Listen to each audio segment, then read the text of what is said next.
भारत के गैर कानूनी ज़ेर तसल्लुत जम्मू कश्मीर में मोदी हुकूमत ने 5 अगस्त 2019 के बाद कई ऐसे नारवा इक़दाम किए हैं जिनके सबब कश्मीरी अवाम न सिर्फ सियासी और आईनी लिहाज से बेख्तियार हो चुके हैं बल्कि उनका तहजीब व तमद्दुन और उनकी शनाख्त भी दाव पर लग चुकी है। मोदी हुकूमत तनाज़ कश्मीर के तारीखी पस मंज़र को नज़रअंदाज करते हुए अपनी मनफी प्रोपेगेंडा मशीनरी और नए बयानिए के जरिए कश्मीरी अवाम को गुमराह करने की कोशिश कर रही है।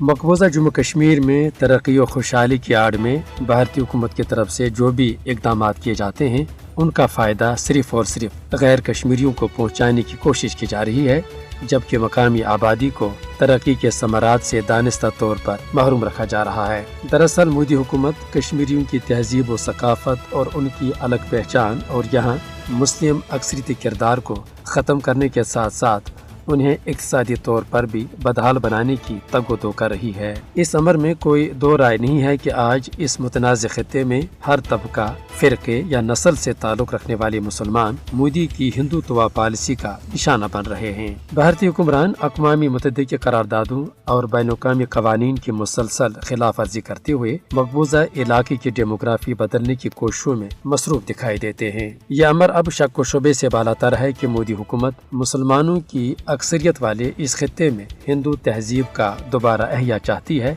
और हर हाल में अपने गैर कानूनी कब्जे को दवाम बख्शना चाहती है। इन हालात में ये कश्मीरी अवाम का फर्ज है कि वो मोदी हुकूमत की कश्मीर मुखालिफ इन पॉलिसियों से अपनी सरजमीन को महफूज रखने के लिए आपस में मुत्तहिद हो जाएं। इसी तरह बैनुल-अक़वामी बरादरी को भी मकबूजा जम्मू कश्मीर में मोदी सरकार के इन इंसानियत दुश्मन इक़दाम का फौरी तौर पर नोटिस देते हुए कश्मीरियों के हुकूक की वकालत करनी चाहिए ताकि निहत्ते कश्मीरी अवाम को मोदी सरकार की रियासती दहशतगर्दी से निजात मिल जाए।